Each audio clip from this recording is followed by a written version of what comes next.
You grace this great theater with your presence this morning. Thank you very much for coming. We are more than pleased that you are here. And Sister Marcelline is wondering how she drew so many people. We welcome first Connie, our president, who is always seeking for truth. Welcome, Connie, to this august offering. We welcome to the faculty who spend their whole days and nights teaching the students to search out for truth in their studies. We welcome these wonderful students who come to learn more about how they can put truth into their lives. We welcome also our staff persons who are here, who always show us the way to find more truth in our lives. And last but never least, the dear Dominican sisters who trudged through this ice and snow to be here with us today. Welcome, everybody. We are very pleased to have you.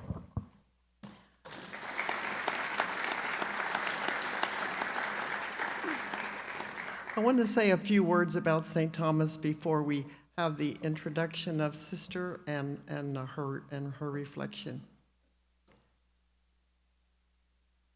You know, for a man who would have preferred to die as a very obscure, simple Dominican friar, the death of Thomas Aquinas on March the 7th, 1274, marked the beginning of a fame and a reputation that would transcend the boundaries of all Italy and certainly went beyond the confines of his order, the Dominican order, or at that time was called the Order of Preachers.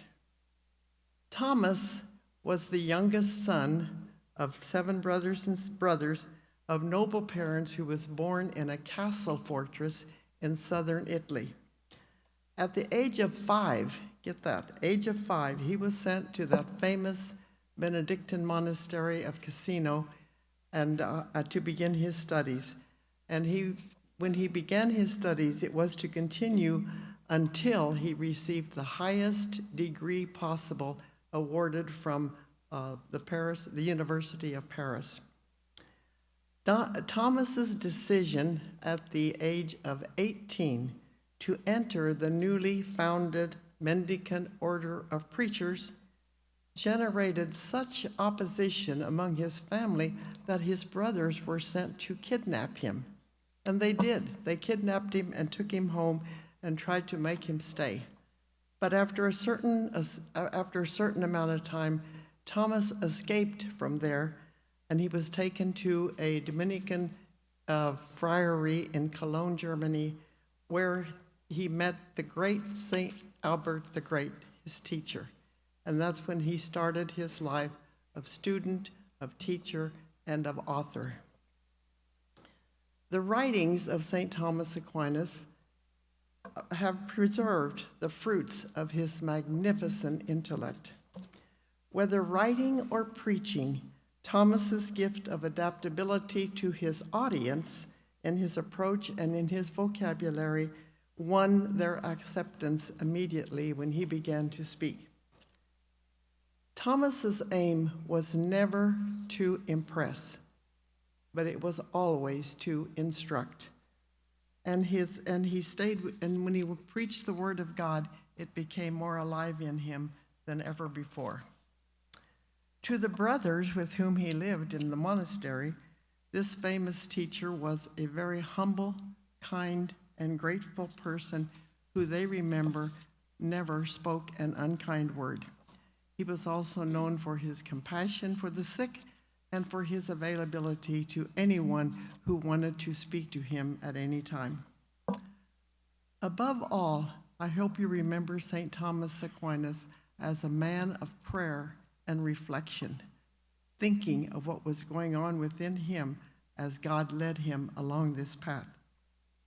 His love for the Mass was so ardent that sometimes he was in ecstasy, which means that he was elevated above the ground. And one day he had an encounter with Jesus Christ himself, who said to him, "Thomas, you have written well of me, what reward would you like to have?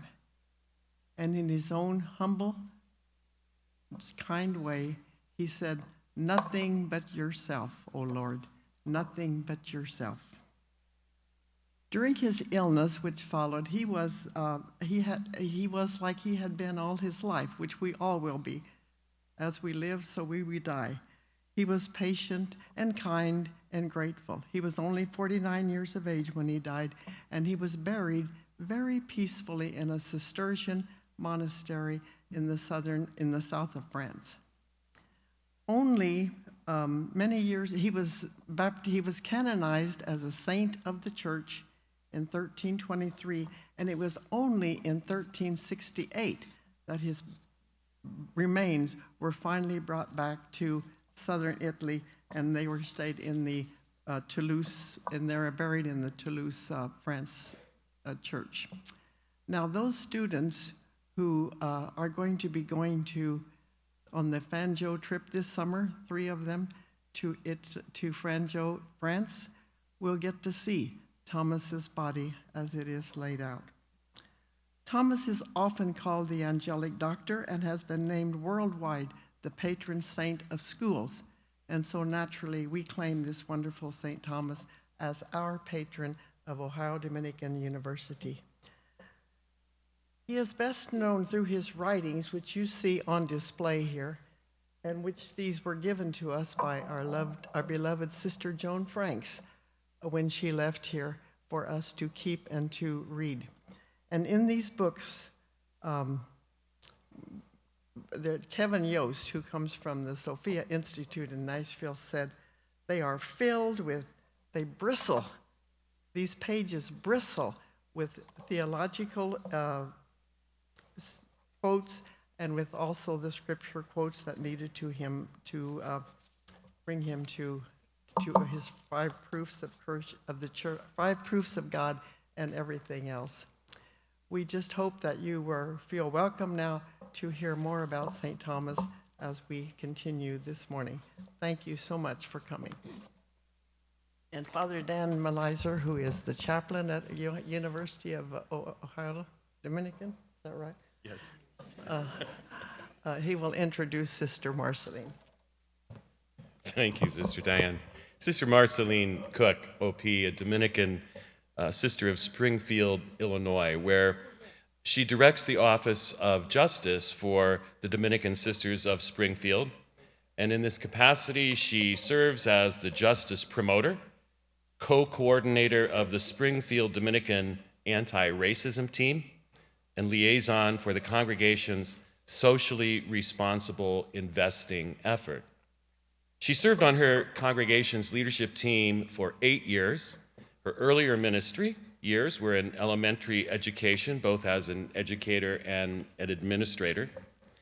Sister Marcelline was the founding director of Project Irene in 1996, and an initiative of a sisters group to educate and advocate on the issues of violence against women and children. The education and advocacy was done on a state level and included other women religious living and working in Illinois. She served on the trustee board of the International Committee for the Peace Council, 2004 to 2015, which worked to bring the wisdom of the world's spiritual traditions to bear on threats to peace. In the fall of 2009, Sister Marcelline volunteered with the Dominican NGO representative at the United Nations in New York, attending meetings at the UN or committees connected to the NGO community, provided her with broad experience in diversity of persons and ideas. From 2014 to 2020, she helped to coordinate the justice work of the Dominican family as the North American co-promoter for justice, collaborating with a friar promoter to lead this effort. And it was in this capacity that she was part of a delegation to Iraq in January of 2015, 5 months after the Iraqi Dominicans' displacement to the Kurdistan region. Being co-promoter also included membership on the Dominican International Commission for Justice, with yearly gatherings in Rome or Geneva to learn about and plan for Dominican justice efforts around the world. Currently, Sister Marcelline also volunteers with the Springfield Coalition on Dismantling Racism and the Springfield Immigrant Advocacy Network, connecting to local efforts on dismantling racism and supporting immigrants. So I think we can say from her work in the social justice arena, she has learned to believe and find hope in networking with others to make a difference in our world. As do other justice promoters, Sister Marcelline knows that the work always needs to be grounded in prayer and contemplation. So please welcome Sister Marcelline Koch.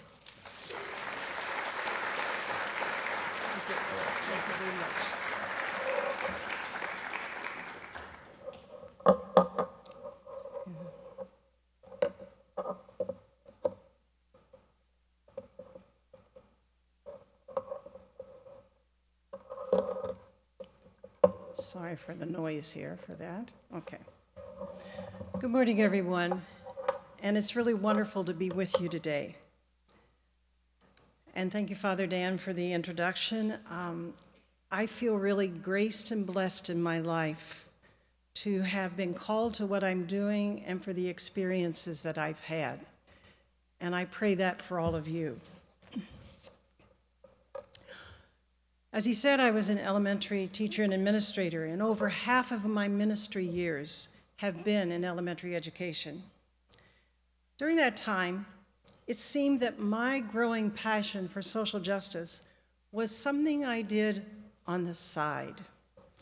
It wasn't integral to my main ministry work. But of course, over time that changed. As I got deeper into the work, I learned that the Synod of Bishops in 1971 knew of the integral connection of justice with the gospel. They declared what you see on the screen. Action on behalf of justice is constitutive to the gospel. It has taken many years for that to filter down to priests, to parishes, to people in the pews. And it's been very slow to move into the mainstream of church life. And for many, it hasn't arrived there yet. So what is justice? How do we see it? Well, Thomas Aquinas' treatise on justice. Is that supposed to move with them? There's no pictures moving on them. Oh, there's not? Oh. I'll see what they need to do for it.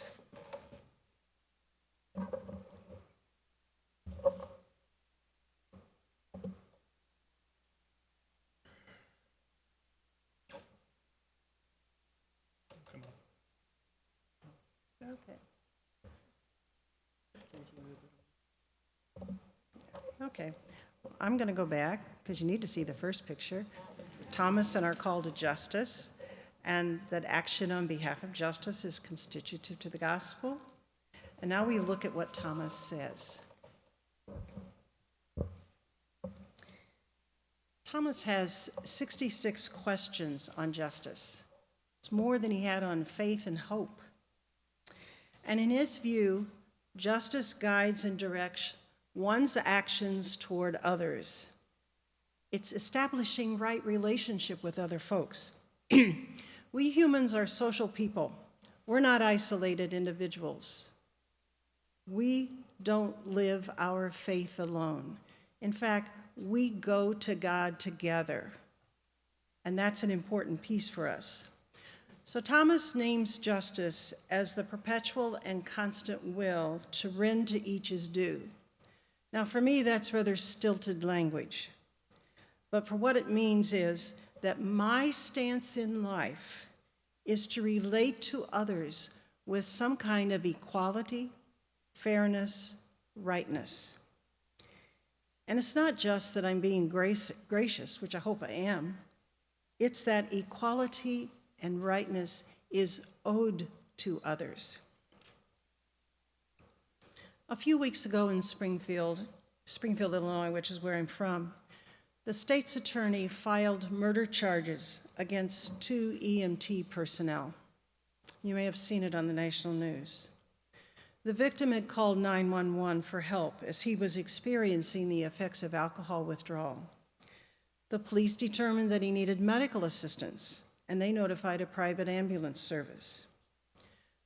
Body cam footage showed that the EMT responders neglected to provide proper medical treatment and that they used excessive and inappropriate force. He had been placed face down on a gurney with tightened restraints and was pronounced dead shortly after arriving at the hospital. The autopsy showed that he had died of asphyxia. I've thought about the victim, Mr. Earl Moore, Jr., and what was due him. Certainly, empathy and compassion, a recognition of his worth as a human being, and a response that would have protected his life, not taken it. You know, in more recent times, the term right relationship has come to be associated with justice. And this comes out of the biblical stance of being in right relationship with God, with our neighbor, with the whole of creation. So being in right relationship means I stand poised to respond to others with the good that is due them. Now, Dominicans, like others, respond to this and do this work with the 2 feet. If we're going to walk against injustice, we need service and advocacy. You see, the first foot is service, which is sometimes referred to as charity. So we recognize that others in the world are in need. We share our time, we share money, maybe some other resources to alleviate the suffering. And the second foot is advocacy. We work to change the systems that perpetuate injustice. Maybe you know the long-standing parable about a community that rescued babies from the river, and they set up a very fine operation of taking care of them. That's service. But one day, somebody finally said, I'm going upriver to find out why babies are being thrown in so that we can stop it from there. That's advocacy. So providing shelter for people who are homeless is a work of mercy, and it's a very important service. But advocacy says I work toward ending homelessness, looking at the reasons. I join with other folks and try to figure out what's happening in life and what's missing in our systems so that I can make changes or help to make changes that people aren't homeless. One could say that each foot of justice requires seeing, judging, and acting. When you give service, you see homeless persons, you judge that you can help, and then you go into action. However, if you're going to do advocacy, you have to delve deeper into the judging. You have to work with others and really look at what's happening in your community. Is there any affordable housing, supportive housing? What services are available for addiction or mental health care? Was someone put out of their family because they're LGBTQ? Are they lesbian, gay, or transgender?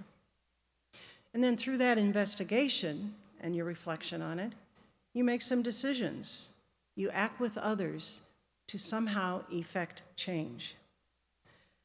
I'm reminded of an adage, it's an old one that says, give a starving person a fish and they eat for a day.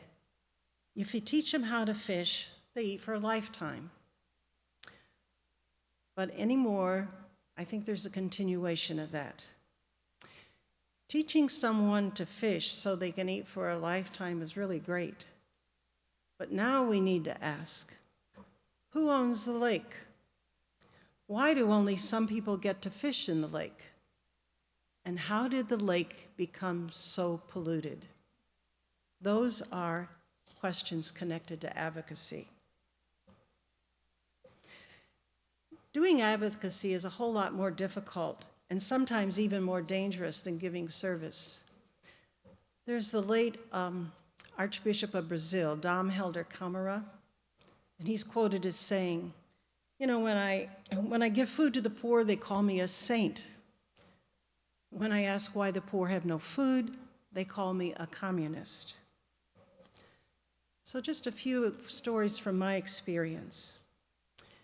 As Father Dan said, one of the group I work with locally focuses on immigrants. The Springfield Immigrant Advocacy Network is a group of volunteers. We originally came together to advocate and educate about immigration and about immigrant issues. But since the beginning of the pandemic, we've also included service. For 2 years, we delivered groceries to 40 or 50 families every week. These were families that weren't eligible for any other assistance. As COVID has abated a bit, we now do it twice a month. However, about 5 years ago, this group worked on getting support for a welcoming city resolution for our city council. Welcoming City is a title to create a sense of belonging for all immigrants and refugees. The discussion at the city council was quite heated. Contrary to one objection, Springfield would not have lost federal funds if we became a welcoming city. The resolution involved no legalities. Others objected, we have homeless, we have jobless. We need to focus on the people that are here. One alderman thought the resolution should clearly indicate that these were legal immigrants. He didn't want any illegal aliens. Needless to say, it was tabled and did not pass. Our congregation has been involved in anti-racism work for almost 20 years. As it said, we have an anti-racism team, and I'm really grateful for our partners that join us, especially our partners of color. And I'm also appreciative of all that I have learned about systemic racism, its embeddedness in institutions, and the power dynamics that are involved in it. So in 2018, I and 3 others went to the border at El Paso to assist at Annunciation House. We were accepting immigrants from detention, gave them housing, fed them, and then helped them to get to the bus or plane to get to relatives in other parts of the country. After I did an interview for our local paper, I received an anonymous letter criticizing me. One paragraph referred to the article in the Springfield newspaper. Toward the end of the article, I connected the plight facing immigrants to our anti-racism work and was quoted, "I think the push against immigrants has to do with racism." And then I went on to mention our community's work. The letter writer railed that, and I quote, "Every time a liberal doesn't like something, they yell racism." It's not easy to do advocacy work. Our community's statement after the killing of George Floyd included these words in one of our publications, and I quote, "Only when the systems that support the supremacy of whiteness are dismantled will we have the opportunity of a healthier, more equitable nation and freedom for all, persons of color and white persons. God desires it, and so do we." End of quote. A former student highly objected to these words, claiming, "Well, they appear to be taken directly from critical race theory. That's a Marxist-based philosophy." And he said our organization was being misled by the media and the narrative of a very few. He said for us to pick up on those words was a very dangerous proposition. And then he noted he had a difficult time reconciling what we were doing with Christian values. Doing advocacy is more difficult and sometimes more dangerous than giving service. Thomas's reflections on justice come out of the tradition in our gospel. You know, sometimes we justice promoters have talked about the term using social justice or even justice. We've even been asked to call our work by something else. We've been told that the words social justice or justice turn people off. And yet we promoters have resisted that. A few years ago, it was quoted to me that a preacher, an official preacher in our church, said, "I don't preach about social justice. That's a liberal agenda." And I'm here to say to you, no, it's a gospel agenda. Pay attention to what the Old Testament prophets said when the people messed up in their covenant relationship with God. I'll quickly point out a few of them. Ezekiel, he scolded the leaders, talked about how they treated the sick and the injured. He said, "You ruled them harshly and bitterly, brutally." Zechariah, he admonished them, you need to judge with true justice. Where's your kindness and compassion?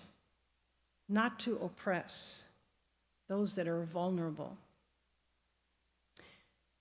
And Isaiah, this is the one that we all recognize, he talks about the fasting that God wanted, about releasing, untying, setting free, breaking off, sharing, being welcoming to those. That's the fasting. And then we come to Jeremiah talking about workers, the injustice inflicted on laborers. Woe to him who works his neighbors without pay and gives them no wages. Think of day laborers today. And in Micah, he echoes Isaiah, talking about beating swords into plowshares, not making weapons of war, not even training for war. This is the prophetic tradition that we're built on for this work. And then we come to Jesus. He stood firmly in that same tradition. So no, social justice is not a liberal agenda, it's a gospel agenda.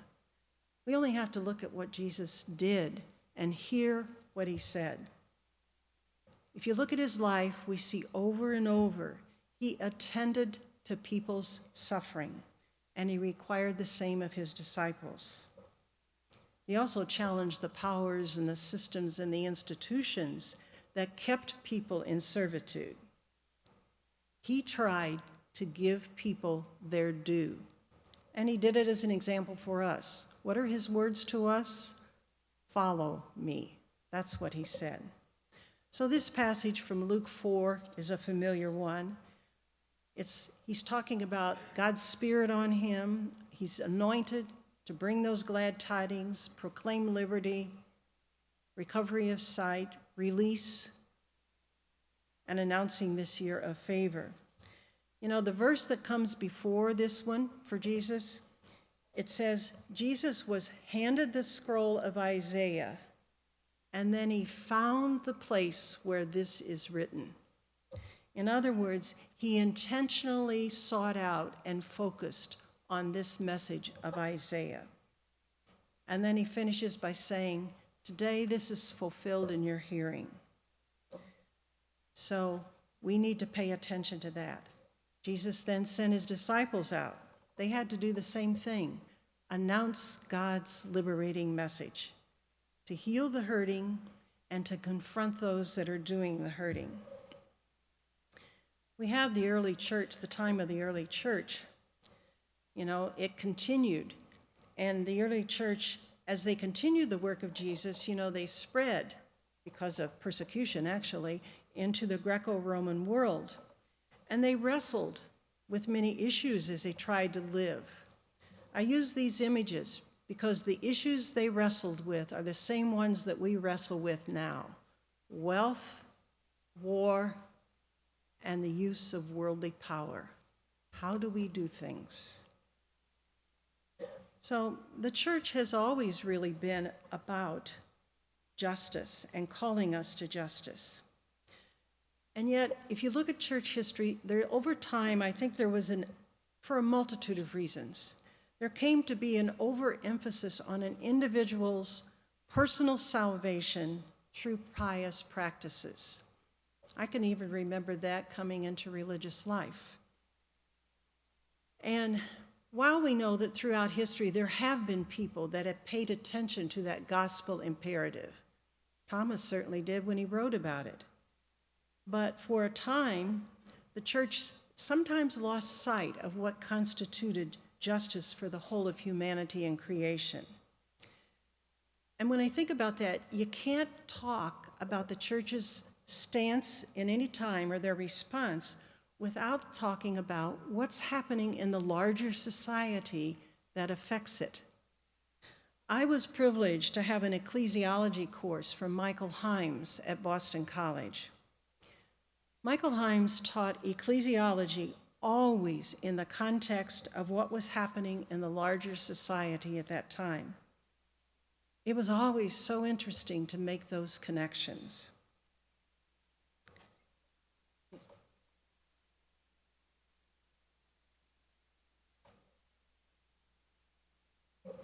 So it was understanding this gospel imperative and what was happening in his time that we come to Pope Leo XIII.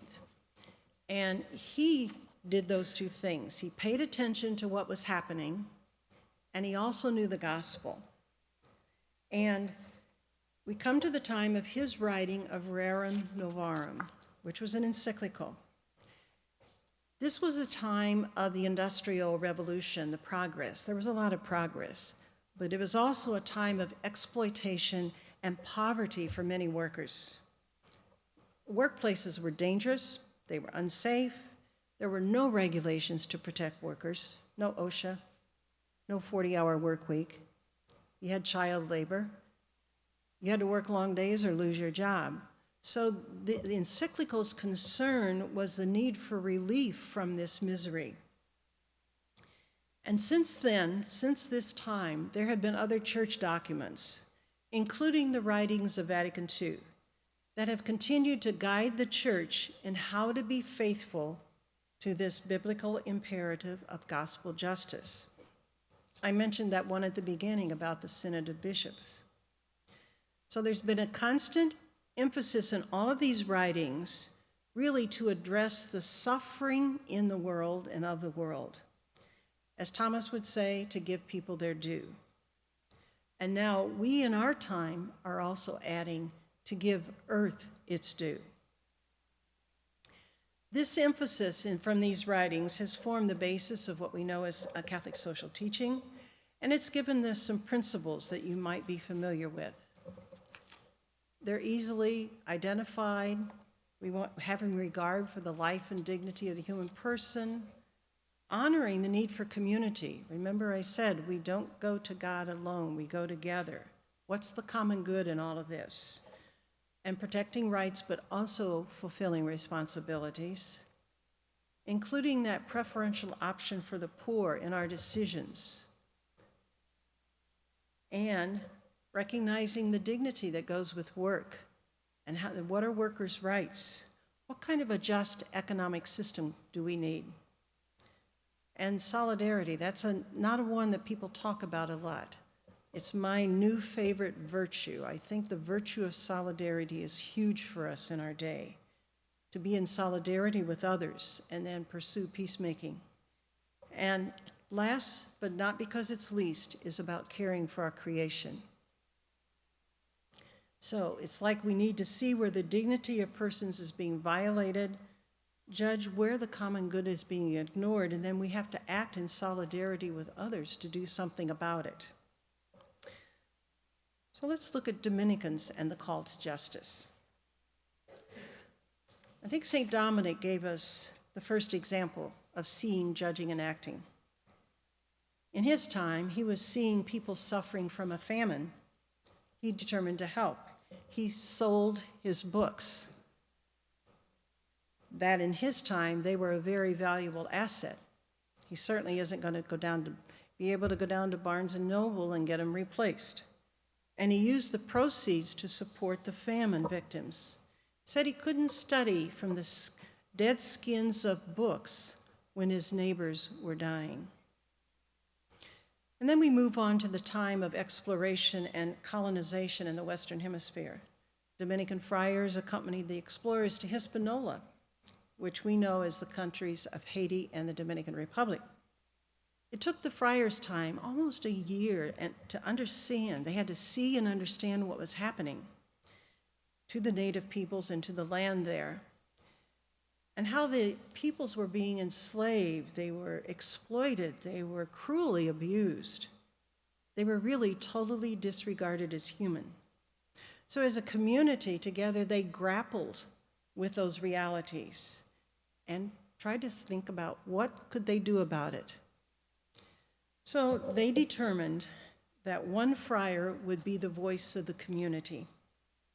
On a Sunday in Advent Christmas season of 1511, Friar Antonio de Montesinos preached in the community's name, saying, "By what right or justice do you keep the Indians in such horrible servitude? Are they not human? Have they not rational souls? Are you not bound to love them as you love yourselves?" Now, when you think about advocacy getting pushed back, the friars there got pushback as well. In fact, some of the leaders of the Spanish leaders came to them and said, "You have to come back next week and retract what you said." And of course, they didn't. The friars' witness of what they saw changed their understanding and their worldview. So they acted upon that, and actually they changed the life of one person who heard them. And that person was Bartolome de las Casas. Las Casas was a diocesan priest, and you know that the church often went with the explorers in the person of the different priest. And so he had slaves like the other Spanish explorers, and after hearing Montesinos, he questioned his own actions, He freed his slaves. Eventually, he became a Dominican, but he also became a voice for the humanity of the Indian people there.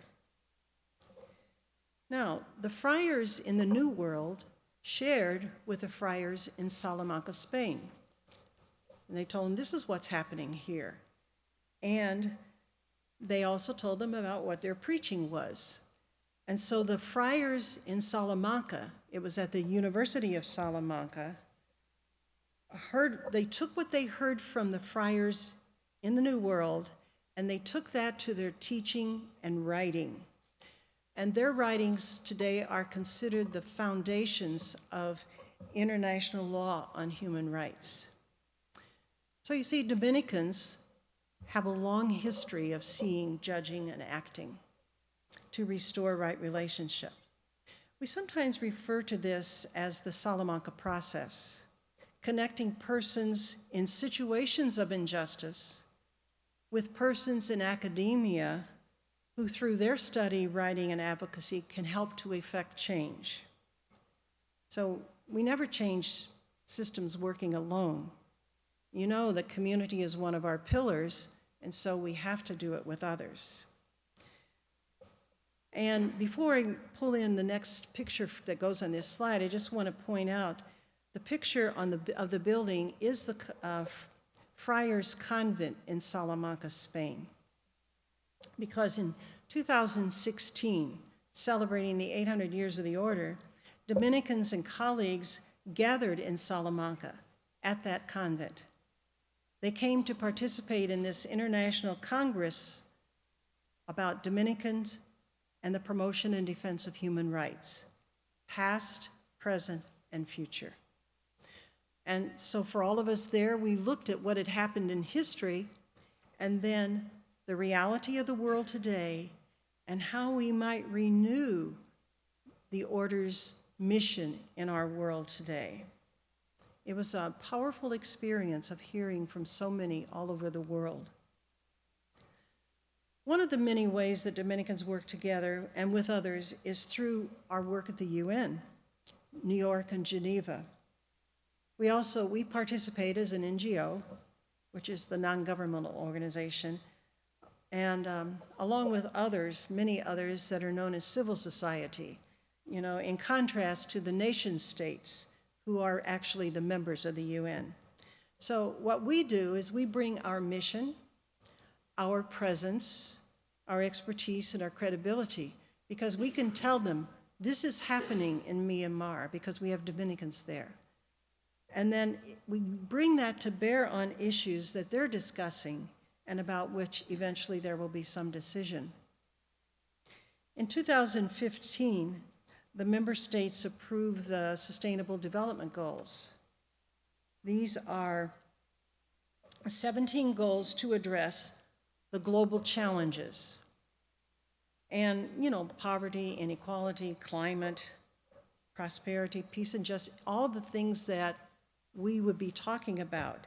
And in a sense, you can see they're closely connected to those principles of Catholic social teaching, very closely connected.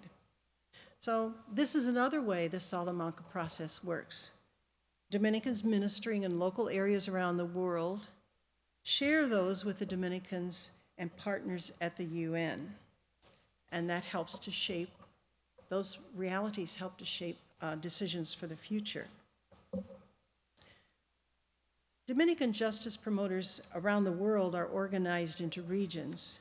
In North America, most congregations of sisters and provinces of friars have a promoter of justice. And we promoters meet every year for solidarity, because we need each other to do this work, to look at the signs of the times together and to develop a document, the gospel call to justice. Now, when I say about the promoters looking at the signs of the times, I want to focus on that for a minute. That's what Pope Leo did, Pope Leo XIII in 1891, when he wrote Rerum Novarum. He looked at what was happening in society and to the people. From Vatican II, in the Pastoral Constitution of the Church in the Modern World, sometimes in the Latin is Gaudium et Spes, the Second Vatican, they summoned us to read the signs of the times. It was a call to reflect on these events unfolding right before our eyes and to respond to them out of a mature faith. So it brought that idea of signs of the time to the heart of the church's mission. We have a reference to that in Matthew 16. The Pharisees and Sadducees were trying to test Jesus. Give us a sign. And Jesus is saying, well, in the evening you say, this one, it will be fine. There's a red sky. In the morning, stormy weather today, the sky is red and overcast.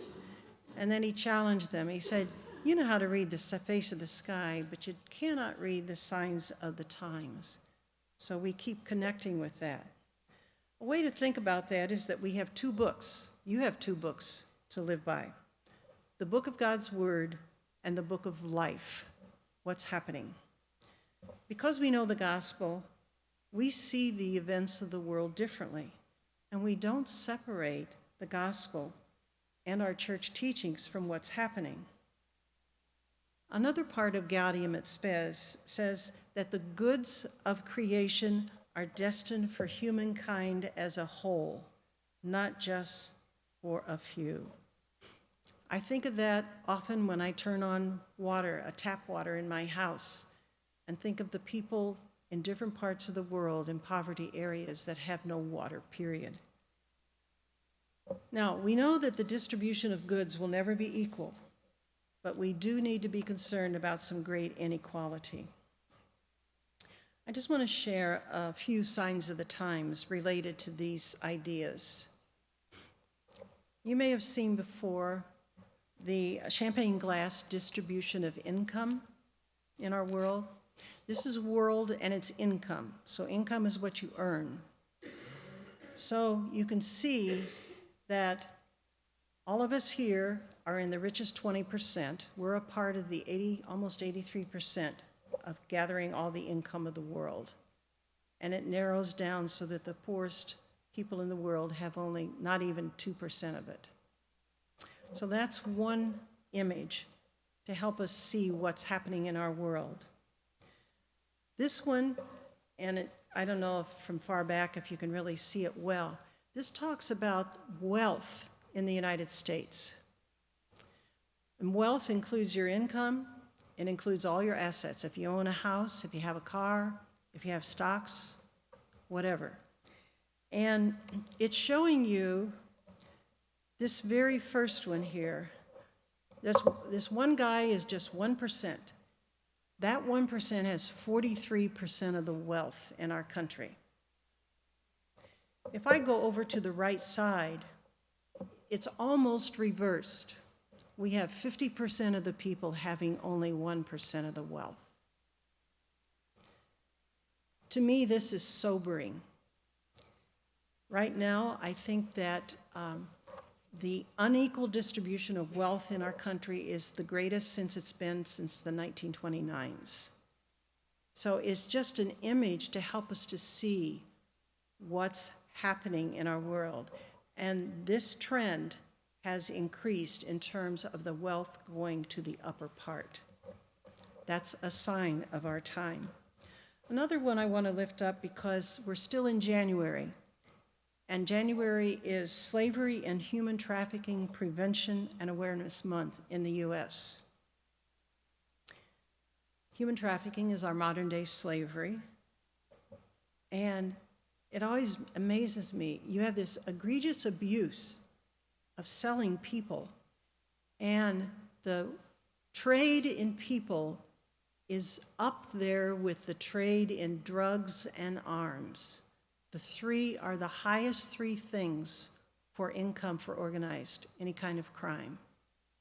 The trade in people, the trade in drugs, and the trade in arms. That's an awful thing to say about a people in our world. And you know, when the war started in Ukraine and refugees were leaving, not only were there people at the border to help them, there were also traffickers at the borders watching for unaccompanied youth that they might take into trafficking. War is always an impetus for some trafficking happening. Certainly, what informs social teaching and our response to injustices in 2023 differs from what informed the teaching of Pope Leo in 1891. Yet it's very important to remember that in both, in 1891 and 2023, our messages are grounded in the same faith in God revealed in Jesus Christ. Now, thinking of that, I want to lift up an example that's connected to Thomas that shows an evolution in our understanding, but also that our response needs to be different because of the sign of the time.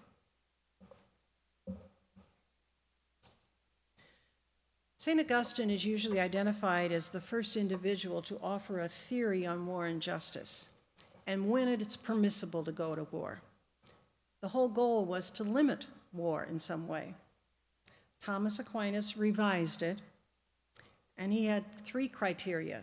He said you needed to have a legitimate authority, it needed to have a just cause, and you had to have the right intentions. And over time, this theory's been revised and updated so that pretty much now you would say there's a justice before war toward it, then you have justice in war, and now you have justice after war. And so it has proved an assistance, especially for Christians that were in civil positions of civil authority, to give them some guidance. But over time, it has been used to endorse rather than prevent or limit war. And so it's being questioned today. So you have proportionality. Does the good to be achieved outweigh the evil of war? What's your probability of success? If nuclear, chemical, or biological weapons are used, proportionality can't be met. Any good achieved couldn't outweigh the destruction of the universe. Can warring countries be discriminate in war, attacking only combatants and legitimate targets? Is it possible with modern weapons and nuclear weapons to not kill civilians, medics, and aid workers? When he was a cardinal, Joseph Ratzinger in 2003 noted that the indiscriminate nature of modern weaponry means we should be asking ourselves if it is still licit to admit the very existence of a just war. There was a Nonviolence and Just Peace conference held in Rome in April of 2016. The Vatican was a part of that, along with Pax Christi International. And Pope Francis welcomed the group, and he said, conflicts can't be avoided, and governments do have a right to protect their people. But he told them, your thoughts on revitalizing the tools of nonviolence is a needed and positive contribution. If on the other screen, you notice that part of the just war theory is that war is the last resort. But we can't really know if it's the last resort unless we first resort to other strategies. And how can we claim to have done a first, a second, even a 15th resorting if those strategies aren't even funded and everything that we have goes to military strategies? Our investment is in military strategies. And I want to just point out something for us in our country. In our country's budget, we have military spending, and then we have everything else. And we've increased military spending even beyond what the Pentagon sometimes asks for. But notice, and this one isn't the current one, this was through 2021. You can only get these things like a year or two later. Ours was $801 billion. The next 9 countries spent $777 billion. What price security? And is it really secure? President Eisenhower, in leaving office, said, beware of the military-industrial complex. And that was his farewell address. And I always remember Martin Luther King's quote. He would say, wars are poor chisels for carving out peaceful tomorrows. The end of a war doesn't bring peace. It sets the stage for the next war in another 20, 30, or 40 years. Now, as we seek to give others their due, and we want to build this just society, I just want to say I think it's important that we not expect and not immediately grab onto simple solutions that fit our assumptions and our worldview. Most justice and life issues are complex. And I have 2 experiences that I want to share with you that call me to admit the complexity of situations. And they forced me to have my beliefs and positions challenged.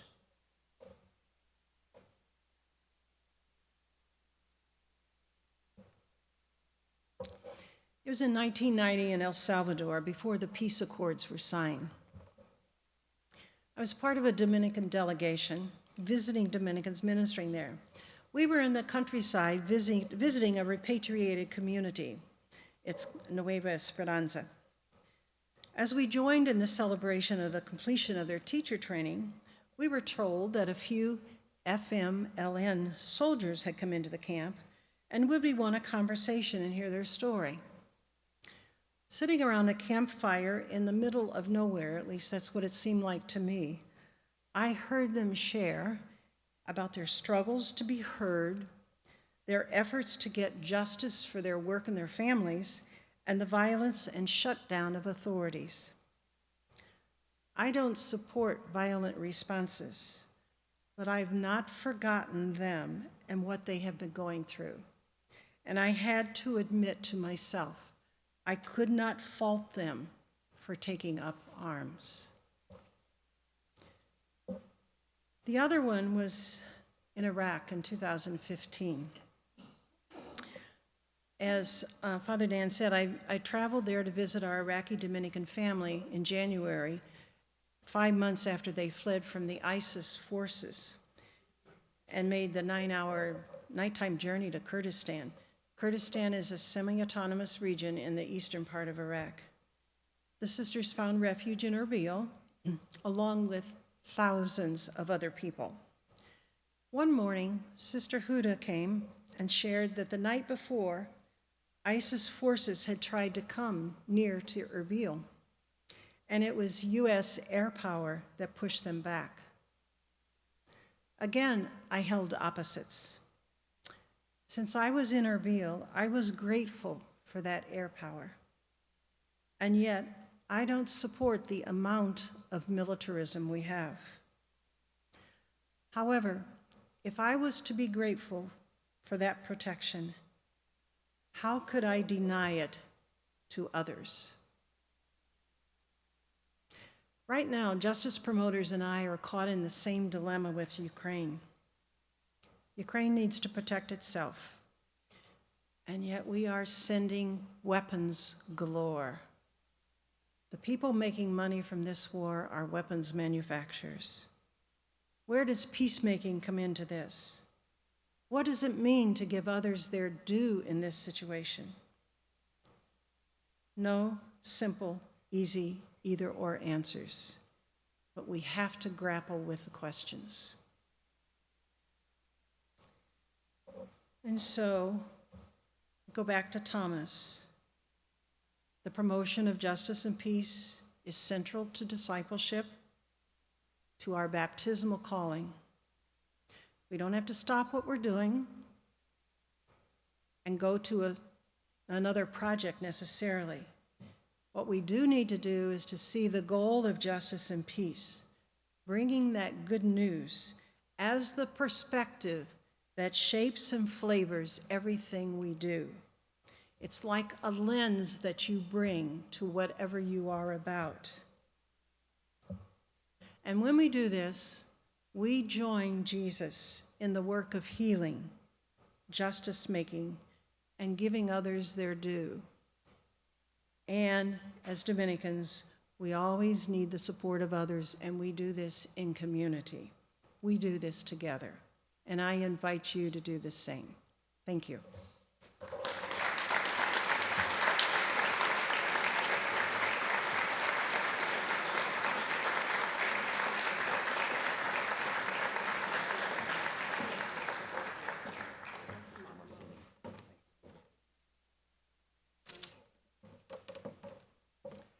Before I have a few words to say in response to Sister Marceline's talk, I do want to make a couple of announcements to everyone. So everybody in the audience, please stay until the stage party and the faculty depart from the theater. And after our gathering, there will be the Holy Sacrifice of the Mass. My name is Dr. Leo Madden. I'm the chair of the theology department here at the university. It's very hard for me to build upon what Sister Marcelline has just presented. She spoke of the history of the Dominican order from its founding in Dominic, its inspiration academically with St. Thomas, all the way through the centuries up until the last couple of years even, and how the Dominican charism way of thinking, the way of acting, has guided them down through the centuries in a way that is inspiring to everybody. So whatever I say now cannot possibly build upon the beauty and the courage of what she had to say. I only wish to point out one thing, and this is in regard to our students. And this is the big story of what Sister Marcelline had to say today. And that is, we students and the faculty are students only insofar as we have more time to read. All of us, our students, are privileged to sit apart and to ponder and to ask questions. And our encounter with the Dominican charism, St. Thomas, and so forth, are usually through the pages of carefully reasoned books. We think along with Thomas in the Summa Theologica, the Summa Contra Gentiles, and the Tractate on Law, the Tractate on Evil, and so forth. We seem to be separate from the world, while we are doing that. But what Sister Marcelline encourages us to think about is, as we go out into the world now and in the future, we follow the Lord's calling to look closely at the signs of the times. And just as in the academic world, we are guided by the asking of questions, so in our everyday life, we ask questions. We look at the signs of the times, and we ask questions, and we ponder, and we reflect, and guided by the Holy Spirit, we build upon and muster our virtues, and with courage and prudence, we identify and we attack those areas of injustice. At one point in her talk, Sister Marcelline quoted from the Gospel of Luke, the inaugural address of our Lord, where Jesus ends his words by saying, speaking of the year of favor. And it's true that we students experience a year of favor in order to ponder, ask questions, think, and discover the truth of things. But as we go forward in our lives, and as you go forward through many decades of your life, being close to the Lord will give you years of favor. Years of favor by which you are given the grace to see the truth clearly, to see the world clearly, to ask the right questions, to arrive at the right answers, and then to act accordingly. So let me just join once more into a word of appreciation to Sister Marcelline, whose clear and practical advice should guide all of us. Thank you so much.